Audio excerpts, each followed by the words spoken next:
Everyone, अभी मैं आपसे डिस्कस कर रहा हूँ stress strain curve for mild steel. ठीक है, माइल्ड स्टील जो है वो एक टाइप का डक्टाइल मटेरियल है और माइल्ड स्टील का कर्व पढ़ना इसलिए इंपॉर्टेंट हो जाता है बिकॉज इसमें बहुत सारे पॉइंट्स दिखते हैं आपको जब मैं इसे टेंशन लोडिंग में लगाता हूँ। ठीक है, अब देखो क्या है, जो इसका स्पेसिमेन होता है वो कुछ इस शेप का होता है जिसे डम्बल शेप स्पेसिमेन या फिर डॉग बोन शेप बोलते हैं। ठीक है, क्योंकि डम्बल की तरह लग रहा है या फिर डॉग बोन, देखो डॉगी जो हड्डी खाता है वो वैसी दिखती है ना, तो इसलिए बोलते हैं। इसमें आपको ध्यान रखना है इसकी गेज लेंथ, बिकॉज ये साइड में यूटीएम में पकड़ने के लिए इस तरीके से जो पकड़ते हैं, है ना, तो इसके लिए इसका शेप इस तरीके से होता है। तो ध्यान रखना है गेज लेंथ 2 इंच होती है और गेज डाया जो होता है 0.5 इंच होता है। ठीक है, और जब मैं इसे यूटीएम में रखता हूँ तो देखो डक्टाइल मटेरियल है तो ऑब्वियस सी बात है इसमें डिफॉर्मेशन होगी। ठीक है, और डिफॉर्मेशन होगी तो जब मैं इसमें पी लोड अप्लाई करता हूँ तो आफ्टर यूटीएम में रखने के बाद ये इस तरीके से हो जाता है। अब देखो इसमें है क्या, ये कर पहले आप ये चीज़ समझो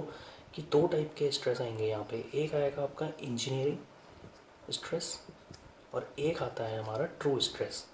ठीक है, अब देखो इंजीनियरिंग जो होता है P/A इनिशियल वाला लेते हैं। इनिशियल मतलब देखो जैसे यहाँ पर ये इनिशियल में इसका कुछ A होगा तो वो A है ना, लेकिन अब देखो एक्चुअल में बाद में क्या हो रहा है, वो चेंज हो रहा है। तो ट्रू वाले में होता है P/A एक्चुअल। ठीक है, ए एक्चुअल या इंस्टेंटेनियस, किसी किसी इंस्टेंट पर, ठीक है ना, किसी इंस्टेंट पर लेंगे।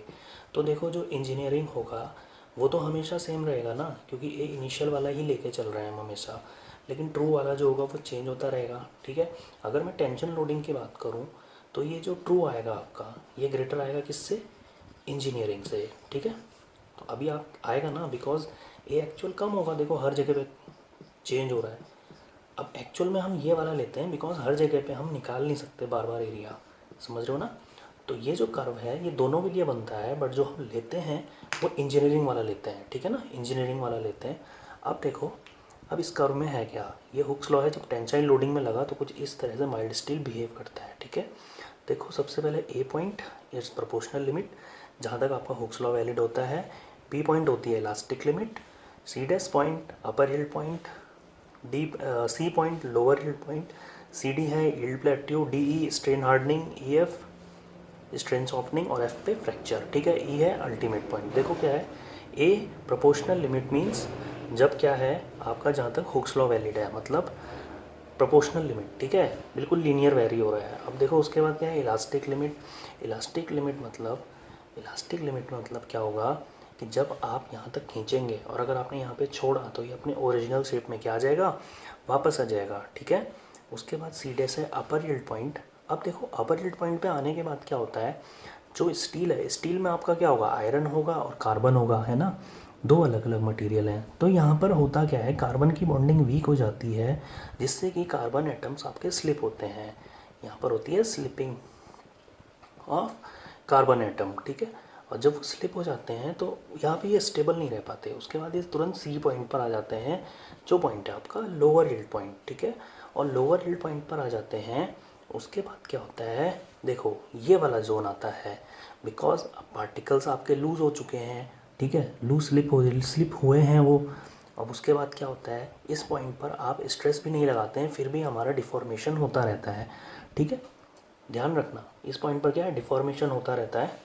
उसके बाद क्या होगा, डी पॉइंट पर पहुँचे, डी पॉइंट के बाद देखो पार्टिकल्स का डिफॉर्मेशन हो गया है, वो इधर उधर हो चुके हैं। ठीक है, अब डी ई पॉइंट में क्या है, अब देखो इधर उधर हैं बट अब हमें स्ट्रेन नहीं आ रहा है तो हमें और ज़्यादा इसमें अब स्ट्रेस लगाना पड़ेगा। अगर स्ट्रेन लाना है तो हम ज़्यादा स्ट्रेस लगा रहे हैं देखो, और ये जो ज़्यादा स्ट्रेस हम लगा रहे हैं ये इस वजह से लगा रहे हैं, डिसलोकेशन हो रहा है। देखो यहाँ पे डिसलोकेशन मतलब कहीं आप बहुत भीड़ भाड़ वाले इलाके में गए तो फंस जाते हैं ना जैसे आप, तो आपको खींचने के लिए ज़्यादा स्ट्रेस लगाएंगे हम, है ना, तो उसी तरीके से यहाँ पर भी है, बिल्कुल मॉलिकुलर लेवल की बात है।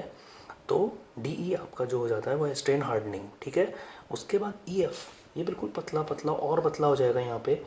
ठीक है ना, बिल्कुल क्रैक होने के लिए आ जाएगा। तो ई एफ वाला जो पॉइंट होता है आपका वो स्ट्रेन सॉफ्टनिंग या फिर नेकिंग होती है, यहाँ पे नेकिंग फिनोमिना होगा। ठीक है, उसके बाद जैसे ही आप एफ पॉइंट पर आएंगे और आपका ये मटेरियल फेल हो जाएगा, फ्रैक्चर। ठीक है, देखो क्या है, ये जो यील्ड लोअर यील्ड पॉइंट है ये कितने स्ट्रेन पर है, 0.12% स्ट्रेन। परसेंट का मतलब क्या है, परसेंटेज स्ट्रेन, मतलब change in length upon original length into 100, ठीक है। ये वाला पॉइंट्स आपको ध्यान रखने हैं। बोलेगा अल्टीमेट पॉइंट कितने स्ट्रेन पर आता है, 10 to 15%। Fracture point mild steel के लिए कितना है, 20 to 25%। ये ऑब्जेक्टिव में आते रहते हैं। उसके बाद देखो अल्टीमेट वैल्यू जो होती है आपकी, अल्टीमेट वैल्यू जो होती है आपकी, ठीक है ना, इसके लिए माइल्ड स्टील के लिए ध्यान रखना 410 MPa होती है, ठीक है। और ये जो लोअर यील्ड पॉइंट है यही होता है आपका 250 MPa, ठीक है। अब देखो लोअर यील्ड पॉइंट ही लेते हैं हम, लिखते हैं ना माइल्ड स्टील के लिए फिर 250, तो ये इसकी यील्ड स्ट्रेंथ होती है 250, ठीक है। लोअर वाली, lower point, lower yield point yield strength इसलिए क्योंकि इसके बाद देखो ये डिफॉर्म हो रहा है, इसके बाद डिफॉर्मेशन बहुत ज़्यादा हो रहा है, ठीक है। और डिफॉर्मेशन ज़्यादा हो रहा है तो डिफॉर्मेशन भी एक टाइप का फेलियर ही है हमारे सिविल इंजीनियरिंग में, ठीक है।